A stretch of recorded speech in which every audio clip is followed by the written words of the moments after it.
My husband worked 3 jobs, so our son could play football. Then the world learned his name.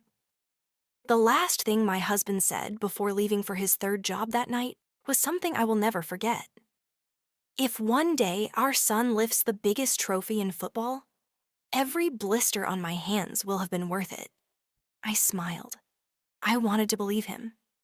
But as I watched him disappear into the freezing rain, wearing boots held together with tape, I secretly wondered whether dreams were only for rich families. We had $23 left. The football academy wanted 60 by Friday. If we couldn't pay, our 7-year-old son would lose the only thing he loved. Neither of us knew that 12 years later, millions of people around the world would stand on their feet chanting our son's name. And they would never know how close his dream came to ending before it ever began. My name is Emily. I met my husband, Daniel, when we were both 19. We had absolutely nothing. No savings, no family money, no fancy wedding. Just two people hopelessly in love. We married in a tiny church with fewer than 20 guests. Our honeymoon lasted exactly one day because Daniel had to return to work the following morning. People laughed behind our backs. They're too young. They'll never make it. They'll be divorced within 5 years. Instead, our love only became stronger. Within 6 years, we had 3 children. Our oldest son, Noah, changed everything. Even as a toddler, he kicked anything he could find. Plastic bottles, rolled up socks, empty cans. If it could roll, Noah turned it into a football. At age 7, a local coach stopped Daniel after watching Noah play in a neighborhood park. "Your boy has something special," Daniel laughed. "So does every father." The coach shook his head. "No, I'm serious. I've coached children for 20 years. I've never seen vision like his. He doesn't chase the ball. He already knows where it will go." That sentence echoed inside our house for years. But talent was only the beginning.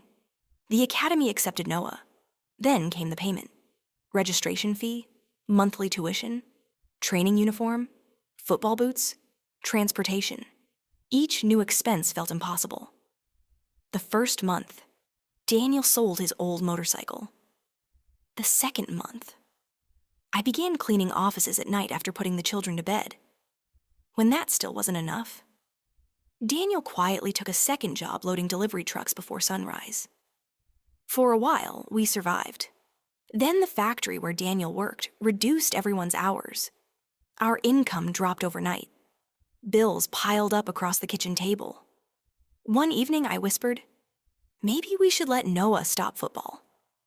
Daniel looked at me as if I had asked him to stop breathing. "No, we'll find another way." The following week, he found a third job.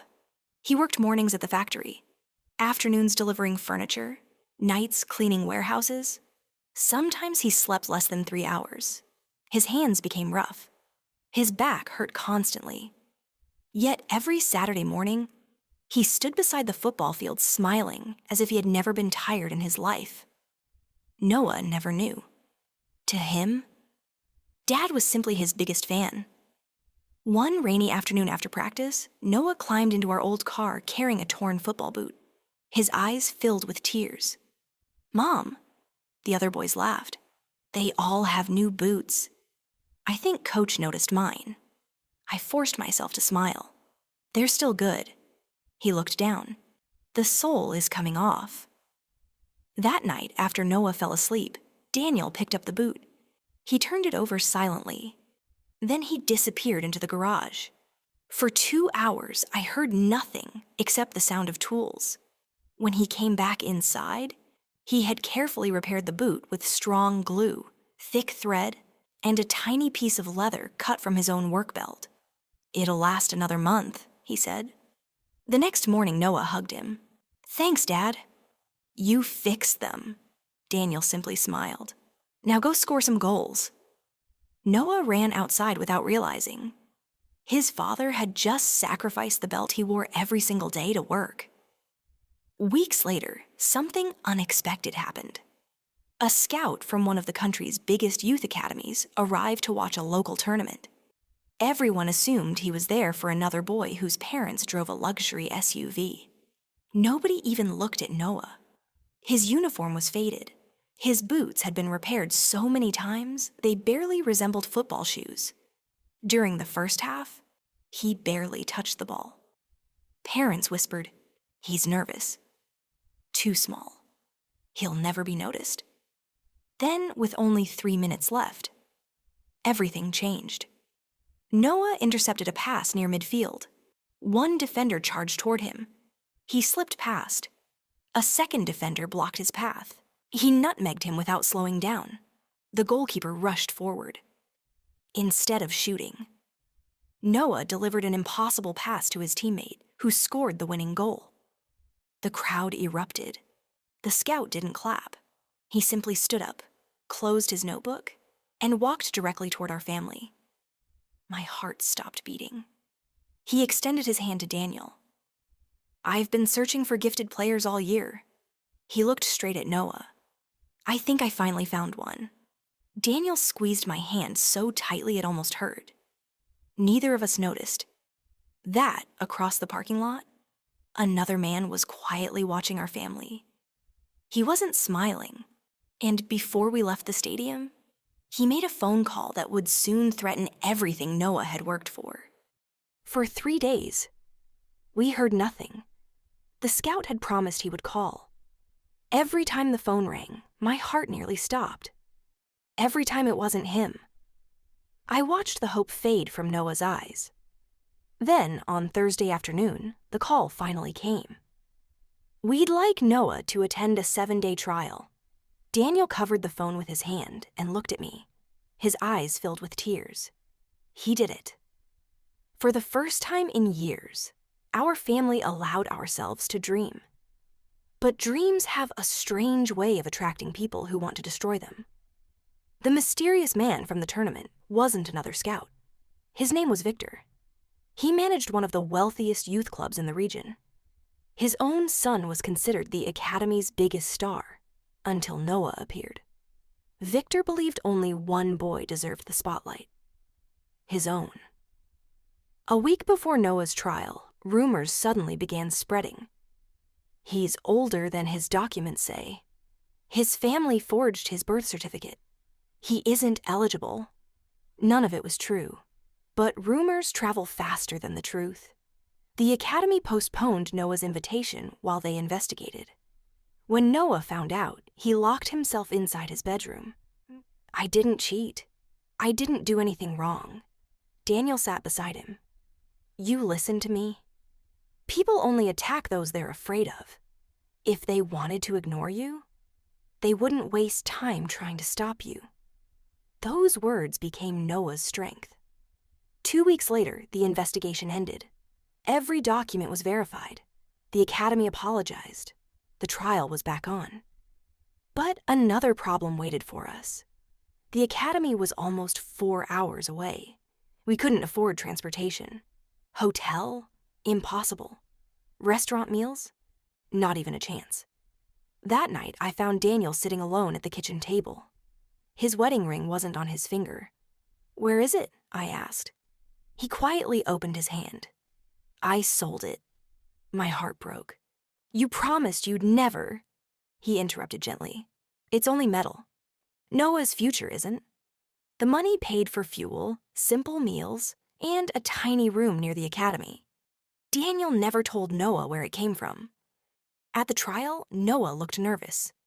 He was surrounded by boys wearing expensive boots. Some arrived in luxury cars. Parents filmed every touch of the ball. We stood quietly near the fence. Daniel whispered, "Remember where we came from. You don't need expensive boots. You just need courage." The first 2 days were disappointing. Noah barely played. Several coaches overlooked him. One even said, "Too small." Daniel never complained. Instead, every evening they trained together in an empty public park until darkness covered the field. By the 6th day, the head coach noticed something. Every player became slower with fatigue. Except Noah. He still chased every ball, still encouraged teammates, still smiled. During the final practice match, one striker twisted his ankle.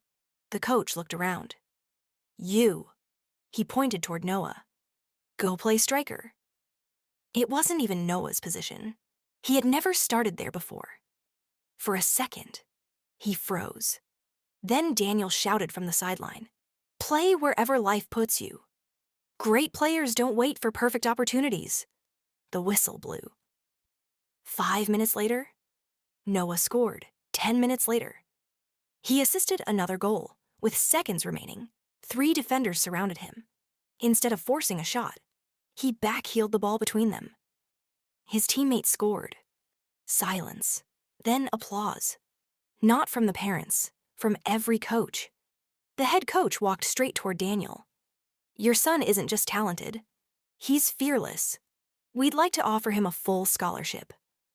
I covered my face and cried. Daniel couldn't speak. Years of sacrifice had finally opened one door, but life wasn't finished testing us. Training became harder. School, travel, competitions, long bus rides, late nights. The pressure grew every year. At 16, Noah suffered the worst injury of his young career. During an important match, another player tackled him from behind. His knee twisted violently. He screamed. The stadium became silent. Doctors feared ligament damage. For weeks, he couldn't even walk without crutches. One evening, I heard him crying behind his bedroom door. It took Dad 10 years. I destroyed everything in 1 second. Daniel slowly walked inside. Without saying a word, he placed his own worn-out work boots beside Noah's bed. The same boots he had worn while working 3 jobs. "They're ugly, aren't they?" Daniel smiled. Noah laughed through his tears. "They're falling apart." "Exactly. But they never quit. Neither will you." Recovery lasted almost a year. Many teammates moved ahead. Some people said his career was over. Others forgot his name. But every morning before sunrise, father and son trained together. One slow step, then another, then another. When Noah finally returned, he wasn't just stronger. He was wiser. He stopped playing for fame. He played for the family who had sacrificed everything. At 18, professional clubs started calling. Reporters wanted interviews. Sponsors offered money. For the first time in our lives, we didn't worry about paying rent. Daniel finally left his 3rd job. Then his 2nd. For the first time in 12 years, he came home before sunset. That evening, we all sat together for dinner. No expensive restaurant, just homemade soup, fresh bread, laughter. Daniel looked around the table and quietly said, This is what winning really feels like." We thought the hardest years were behind us. We were wrong. Because only months later, Noah received a phone call inviting him to represent his country at the biggest football tournament in the world. And none of us could imagine that 90 minutes in the final would change not only his life, but the lives of thousands of children he had never even met. At 19, Noah stood in the tunnel before the biggest match of his life. Millions of people were watching. But he wasn't thinking about the stadium. He was thinking about an old pair of repaired football boots and a father who had worked 3 jobs so his son could keep chasing a dream. 90 minutes later, the final whistle blew. His country had won. Noah had become a world champion. As fireworks filled the sky, cameras rushed toward the young superstar. A reporter asked, "What was the secret behind your success?" Noah smiled through tears. "My father. He believed in me long before the world did. He worked until his hands bled just to buy me football boots. My mother sacrificed her sleep so I could keep playing. This trophy belongs to them." The cameras found Daniel and Emily in the crowd. Both were crying. For the first time in many years, those tears were not caused by hardship. They were tears of joy. A few months later, Noah surprised everyone again. Instead of buying luxury cars or a mansion, he created a foundation for poor children and orphans. He paid for football training, school supplies, and meals for families who couldn't afford them. Whenever a child thanked him, Noah gave the same answer. Someone once believed in me when I had nothing. Now it's my turn to believe in you. One evening, Daniel stood beside his son, watching dozens of children laugh on a football field that Noah had built. He quietly whispered, "I told you every blister was worth it." Noah smiled. "No, Dad. You were the dream. I was only the result." Sometimes the greatest champions are not the ones who lift the trophy. They are the parents who never stop believing, even when the whole world tells them to give up.